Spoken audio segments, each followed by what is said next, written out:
ซีกระเบื้องพี่น้อง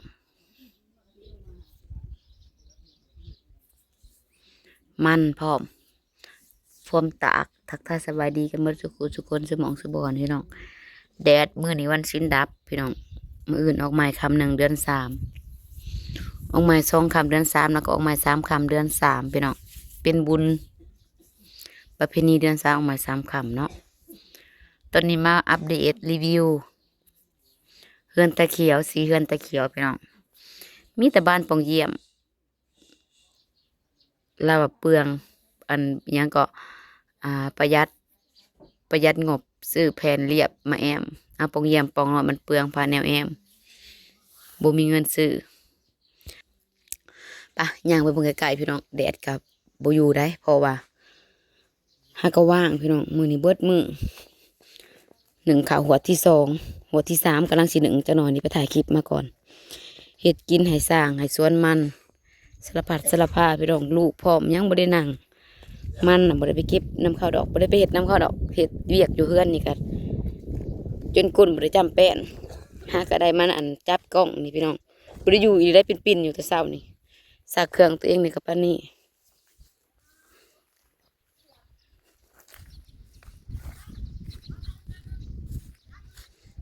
สร้างกับบริยุทธ์บริย่างเลยพี่น้องกินข้าวแล้วก็เฮ็ดต่อกินข้าวแล้วก็เฮ็ดต่อหยุดกินตำกล้วยนี่ก็อาหารบดีพี่น้องแกงเฮ็ดนางฟ้าให้เขากินบ่แล้วสิเฮ็ดกินให้เขาต่ออีกนี่ประมาณ3 โมงกินข้าวอีกบัดเขาสิมื้อกินข้าวอีกนี่เป็นไดพี่น้องสีเฮือนทางนั้นสิแล้วเลยเพิ่งมาทางนี้ก่อน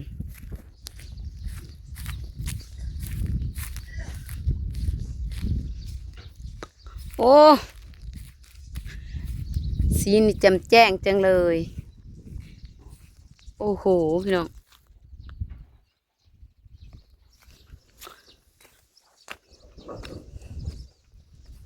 พระเจ้าจอดยอดมาก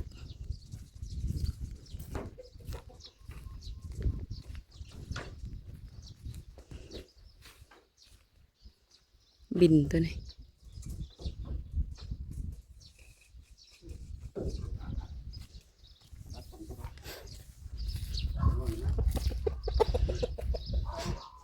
และเรียบร้อยบ่ทางหน้านี่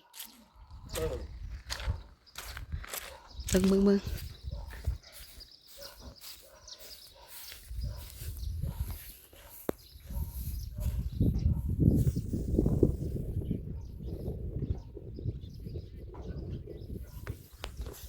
ใกล้แล้วพี่น้องใกล้แล้ว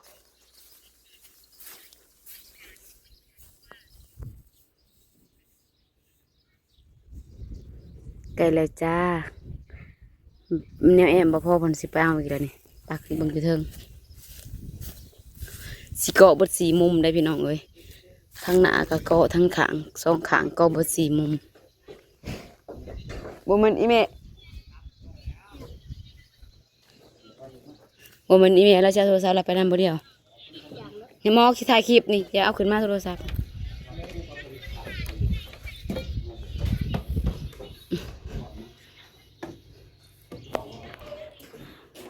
ปาโทดันเทิงพี่น้อง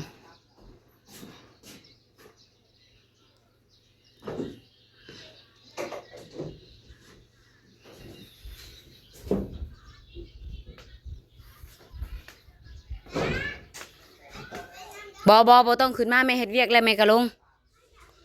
บ่ถ้าขึ้นพร้อมพ่อเจ้าแม่เอาบ่แพ้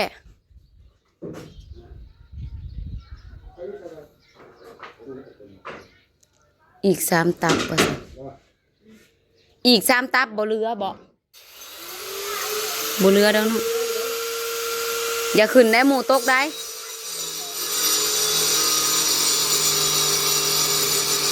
หมูอย่าขึ้นมานะโอ๊ย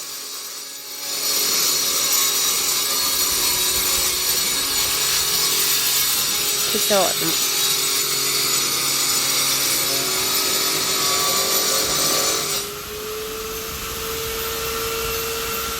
เราจะใส่วงกบหลายกลัวพี่น้อง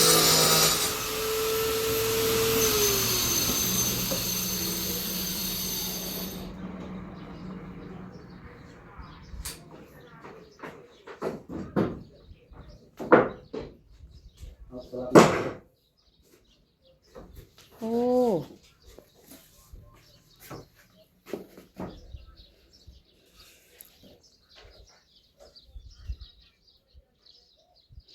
เพิ่นเอาหมดเก่าเพิ่นบ่หัวคันใดน่ะ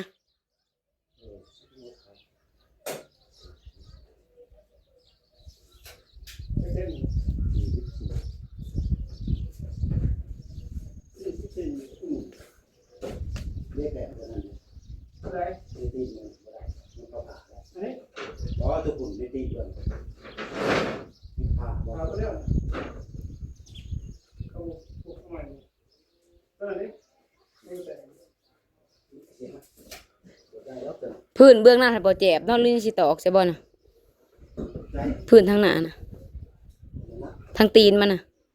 ทางหลุมมันน่ะเออ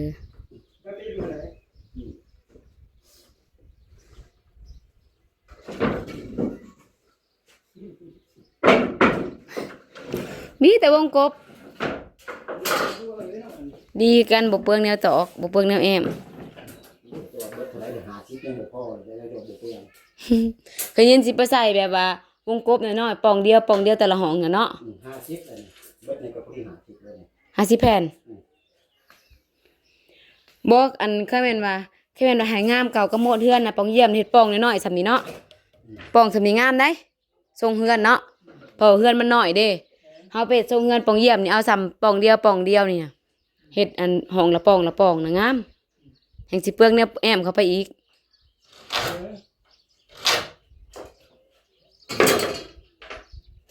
แต่ว่าซ้ำนี่ก็พอแห้งแล้ว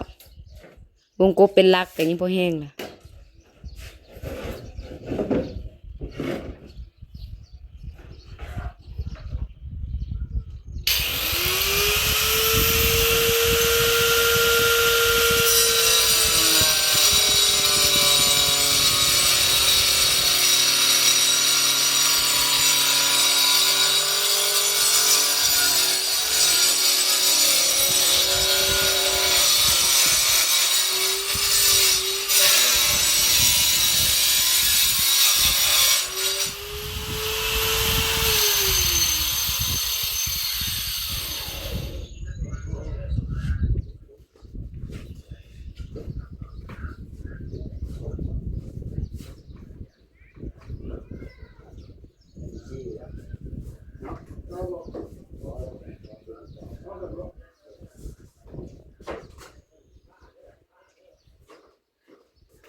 เจ้าอีกสวรรค์ตอดอีกแล้ว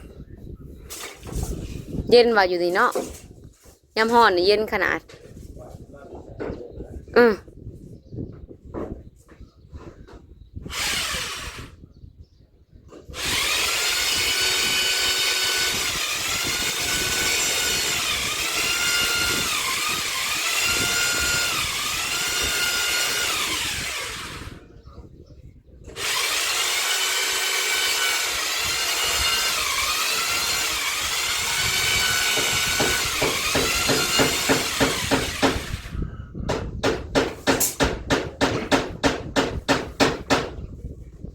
เย็นพี่น้องอยู่เทิง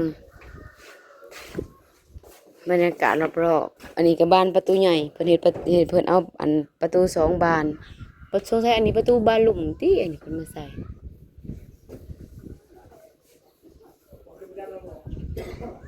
ฝากเบิ่งฝากชมฝากเป็นกำลังใจพี่น้องเดี๋ยวสิทยอยอัปเดต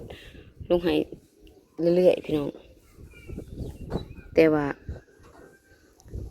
ตอนนี้มันจะไปกินให้อีกให้สร้างอีกเทื่อนึงแล้วพี่น้องยานบ่แล้ว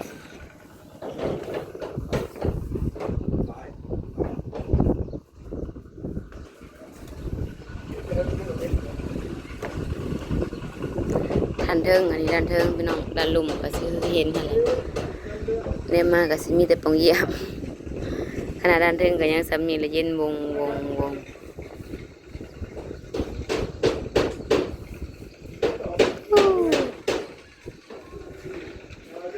ขนาดย่างก็ยังโยดแหละ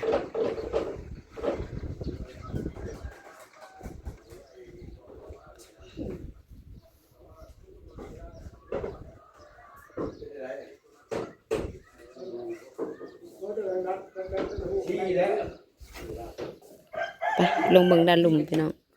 ไปหรือว่าไปรอบๆเบิ่งนั้นบ่นี่ดีสีสันมันก็จะประมาณนี้แหละท่านผู้ชมนี่ความละเอียดแม่นยำนี่